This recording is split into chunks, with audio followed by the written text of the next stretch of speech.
What's good, y'all? You already know what time it is. It's time for the Willy Bobo Show, where we keep it real for the people, about the people. And of course, I'm your host, Hakeem Green, aka Ox the Light, coming to you live and direct to talk about what's happening on the field, in our communities, and inside of our souls. Now, we got a loaded show today, and we're going to be breaking down this week's college football playoff rankings, who's rising, who's fading, and we'll hit last week's biggest winners and losers. Possibly. I'm thinking about doing that. Then we're going to pivot to some NFL drama, including that wild Monday night game. And that was a nice Monday night game. After that, I got this week's Black History Sports Moment, and we're going to spotlight and highlight not necessarily a San Antonio sports hero of the week, but he's a kid that I've been following for a moment, and as I told you guys, I'm going to give you an update on how he's doing, so he is going to highlight that spotlight this week. And before we go, of course, I'm closing out with a real message to my black people, to my brown people, to my white people, about who's really dividing us and what the end game really is. Pay attention. So, buckle up, sip your coffee, smoke your bones, sit down, enjoy the show. Let's kick the Willy. All right, college football fans, let's talk about that playoff picture. So we're getting closer and closer to the finish line, and this year's race has got some hellfire going on. So right now, the top of the rankings simply look like this. At number 1, the Ohio State Buckeyes. Still undefeated, playing with poise and power, but I gotta say the Big Ten is not a strong conference this year. All around, it's just simply not. Number 2, the Indiana Hoosiers. Yeah, you heard me right. A basketball school, historically. The Indiana Hoosiers. Can you dig it? They're proving that, this season, that they do belong in the national championship conversation. I can't lie. But my only issue with them is that they don't play the Buckeyes. And that's intentional. At number 3, Texas A&M Aggies, holding it down for the Lone Star State. Now, my thing with this is I think that Texas A&M should be number 1. Their strength of schedule proves it. The way they've dominated the SEC proves it. I don't know what else the committee needs. Now, I understand that the Buckeyes are going to be that big draw. Texas A&M may not be the biggest draw that they are, and I know that Indiana is going to be the Cinderella team of the year. But still, yeah, Texas A&M. And of course, they still have to go through the rest of the gauntlet of the SEC, including the SEC championship game, and then, of course, making it into the 12-team playoff. So the first release of the 12-team playoff bracket dropped this week, and of course, it's shaking up expectations, as expected. But, we got teams like Georgia and Oregon that are still shrinking in the distance, as to which I personally don't feel that Oregon belongs in the picture. They've struggled against teams that they shouldn't. And the Big 12 is fighting to stay in the picture also. But, here's what's interesting, though. Under this new playoff format, we're seeing parity. And teams that, used to be out by November are now alive. Ohio State, like I said, they look like a sure lock.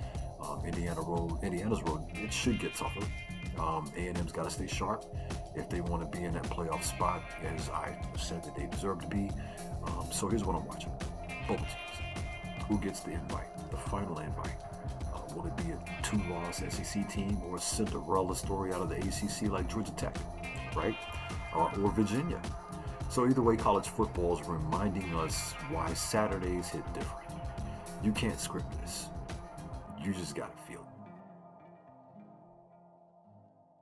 Alright, so let's post up and pivot.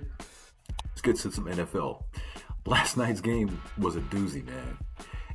Green Bay Packer fans, if you do not get rid of Jordan Love, he's going to destroy everything that you are trying to build. He has very bad mental blonde moments. Pay attention to what he's doing. It's almost as if he's purposely sabotaging things on that team. I'm not saying that that's the case. What I'm saying is that this kid, with all the immense talent that he has, is turnover prone. One mistake away from a pick six just about every time he throws the ball. If you don't get rid of this dude, and I'm telling you, I'm seeing it with my own two, this kid is going to have you in a trajectory. It's going to be like this instead of this. And then when it comes down like this, heads are going to roll. Quite simple. I'm no quarterback guru, but I have coached some kids And I'm telling you, I've watched the game enough and I played the position. Not at a high level, but I played the position enough and studied it enough to know that this kid is not what the Green Bay Packers need. With all of the offensive firepower, that defense, they held the Philadelphia Eagles to 10 points. 10 points. Your quarterback, dudes, is a problem. So, that Monday night Philly game, edged out. Packers gonna grind it out, 10-7 battle. No fireworks, just tough defense, clock control. Jalen Hurts looked like a vet, making smart reads. Jordan Love, as I alluded to, and the Packers offense just, couldn't get a rhythm.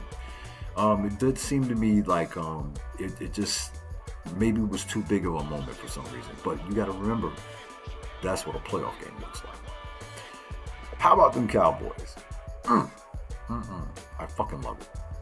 I fucking love it. It just doesn't get any better, man. You blow lead after lead after lead. Dallas fans, how can you not be sick? How can you not be sick to your stomach about what you're watching? Baltimore handled business, of course, looking like, a Super Bowl champion, a contender. Again, excuse me. How about them motherfucking Jets? How about the damn Jets? The offense looks allergic to touchdowns, but how about them damn Jets? I love it, baby. Can we talk about ref drama? Because, these missed calls are getting out of hand. You got coaches losing their minds, fans losing faith, and also missed tackles. What are we coaching these days? Seriously, man, what the fuck are we coaching these days? So everybody's a human hit stick.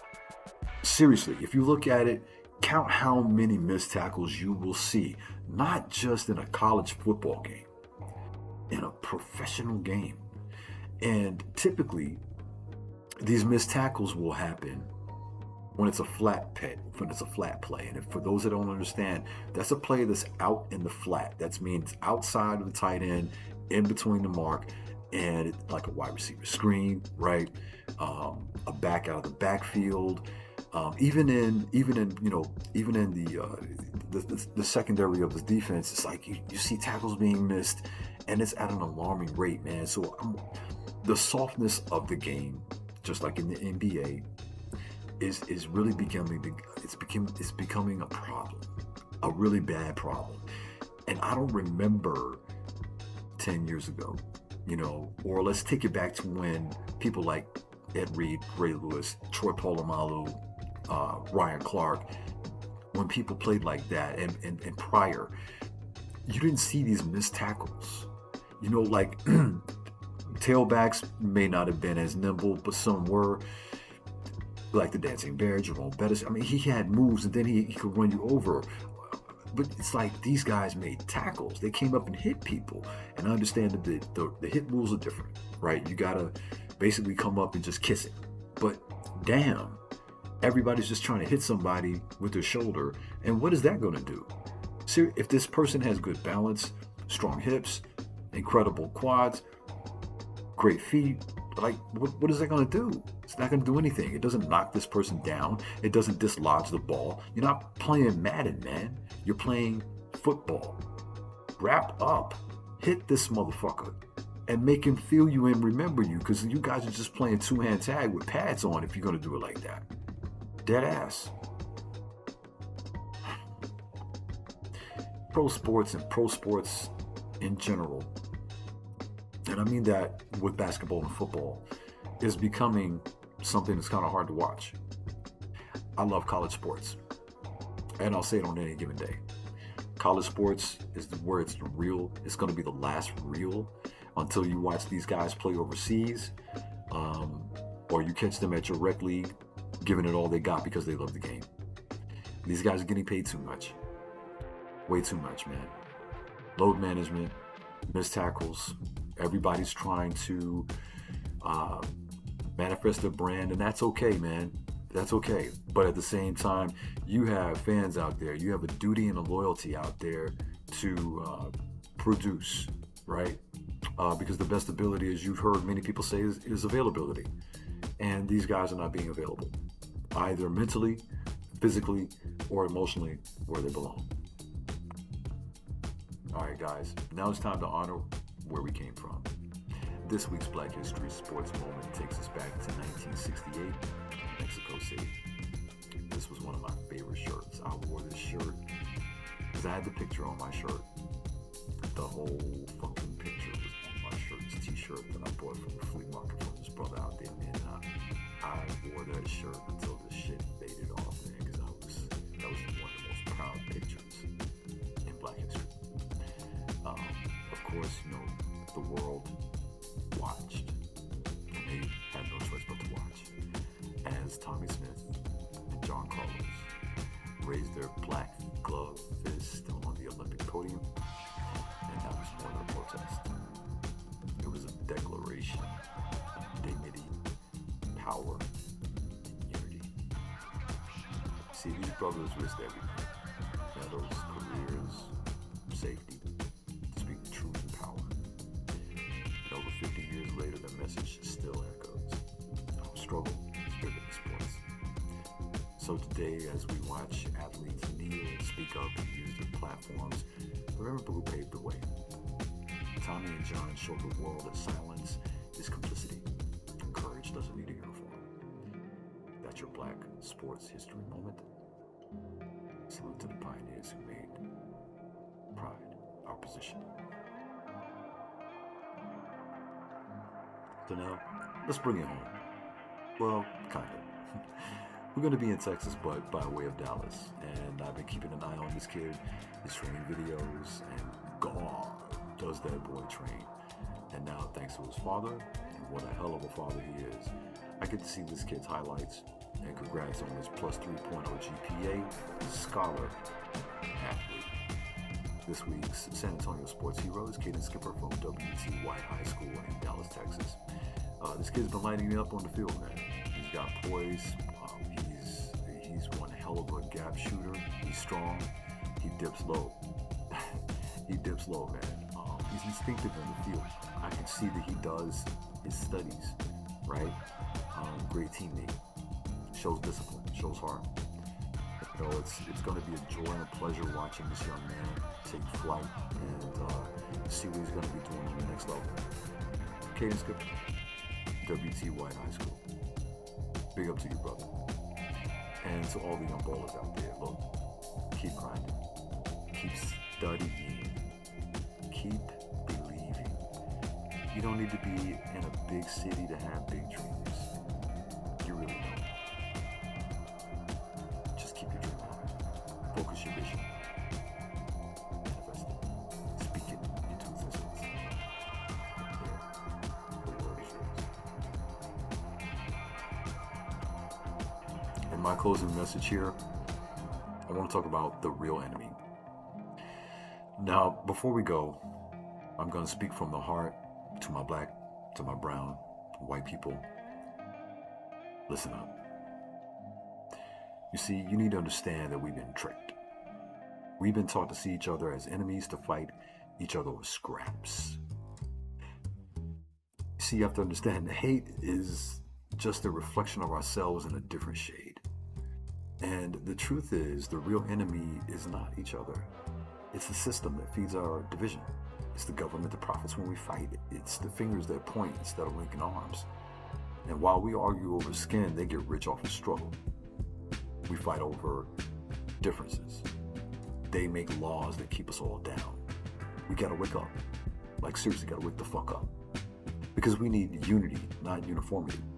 We can think differently, vote differently, believe differently, but still fight together for justice, for fair wages, for opportunity, for peace.